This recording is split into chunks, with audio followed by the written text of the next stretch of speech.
We are now live on Pitch Invasion. Welcome everybody to this special focus on match fixing on the backdrop of this book written by Ed Hawkins called Bookie, Gambler, Fixer, Spy, a title smartly taken off on Tinker, Tailor, Soldier, Spy. I haven't seen it, but a critically acclaimed film. Let's start with former Test cricketer Iain O'Brien.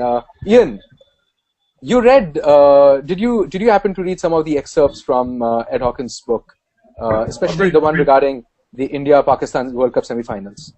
Yeah, I read bits and pieces of what I could, what there has been produced and published. But what I have seen is well, I'm not surprised. Well, a lot of betting is unders and overs. Is the total score going to be above 250? Is it going to be under 250? You can bet on unders and overs. And that also goes for batsmen dismissed. So you can bet on when will the next batsman be dismissed. Will he be dismissed above 20 or below 20? And I saw a lot of those things that just stuck out a little bit to me. And the signal was as simple as changing gloves, changing your bat.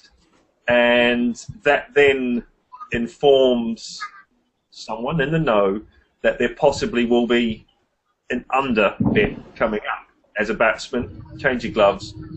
You then maybe be dismissed soon after. And I did see a few of those types of dismissals occur.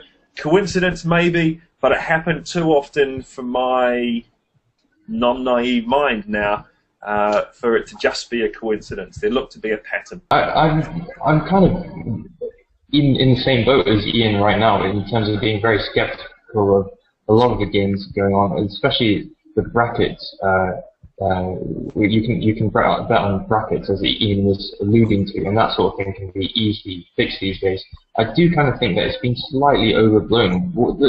The kind of murmurs I'm hearing is that it's not sort of completely endemic. There are a few bad apples in world cricket right now. So I do think it is quite tempting to say every time a Pakistani, for example, every time a Pakistani fast bowler bowls a no ball, we say, oh yeah, well it's a fix, it's a fix.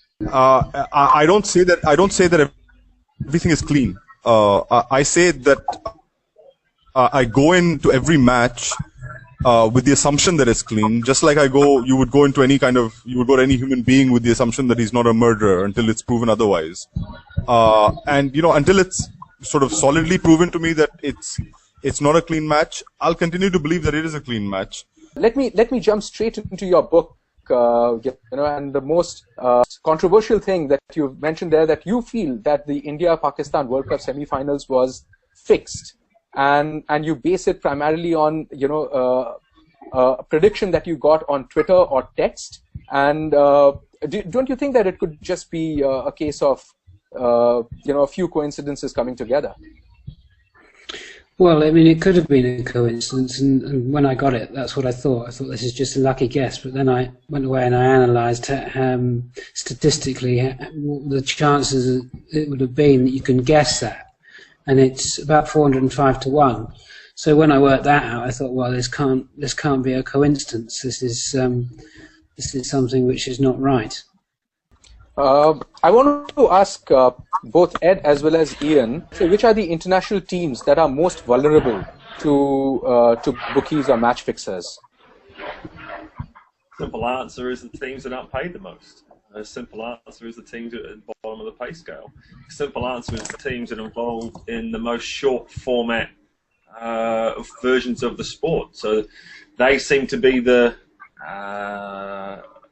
most, well, certainly the T20s and the 50-over game, and even as the book says, the CB40 games. The white ball format seems to be the where it all happens, if you like. And that,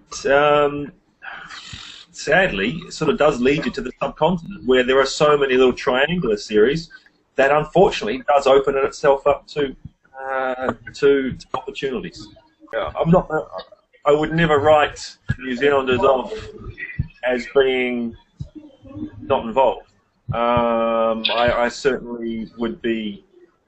I certainly think There have been occasions, not in international games, but I certainly believe there are occasions and events where New Zealanders have been involved. Ed raises this fantastic point that the ACSU and the ICC are very limited in what they can actually do. So it comes down to the players, and that's something that we haven't focused on enough. Is that why aren't the players, the teammates of these guys who have been involved, why aren't they stepping forward? Why aren't they doing more? And I know some of them do go to the ACSU and report their concerns, but I think, like Ed says, that there can probably be a far greater, more proactive stance.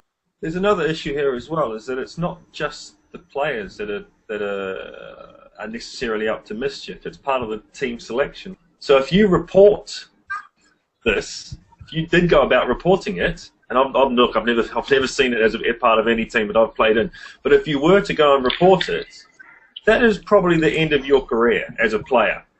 Ed, do you think that the stink goes even further above the players? Do you think that managements and boards may also be involved? Well, I think during the interviews that I've done, punters and bookies have said that it goes to as high as selectors. They're on the payroll to pick a particular player because they know that guy's gonna do their work for him. So the palms are greased at that level. There's also finding out where players are staying, money's paid for that kind of information. So it goes above the players, certainly. So of the names that you've given, can you give us a proportion of which countries they come from? Say, you can say 50%, like 50% from subcontinent, 20% from Australia, or something like that. Or is there any breakup to understand where more of the menace lies based on the information that you have? Well, they're from every test-playing country. In terms of breakup, unfortunately, there are more subcontinental. Are there current international players on that list? Past, and there are a lot of domestic players as well. But are there current international players? Yeah. From India? From India, from Pakistan, from every test-playing nation. Okay. I feel that match fixing could have become so rampant and so deep-rooted in the sport that it's almost like riding a tiger now. If anybody tries to get off, there's a risk that one could end up killing the sport. Iain, Ed, Osman, Nishant, do you think that's a fair fear to have, that this entire sport could be over? Look, I think I'll jump in here first, and I'll let the other guys. I think if we knew the names of the people, of the players that were involved, we would be shocked. We wouldn't be shocked as well. But yes, the tiger would die. Ed, do you agree with what? Yeah, I agree. The problem cricket has, if it ever actually really tried to clean itself up, then it'd be almost like cannibalisation. The game would just eat itself because of the stuff that would come out. No one would want to sponsor a one-day series test match again because it would just be so tainted. So cricket really actually can't afford to fix it. Nishant? But I mean, it is kind of endemic in some certain areas of the world. Whether it's unredeemable, I don't quite agree with it. I think it still needs proper policing. Doc, what do you think, Doc? Yeah, I mean, I think fans would lose a lot of faith if that's the case, that we are at a point of no return. So I think we have to believe that we. Thanks a lot, guys. Our first special hangout session on match fixing is over for today. We'll upload the highlights and edited package soon. We'll see you soon. Take care. Thanks a lot, everyone. Thank you.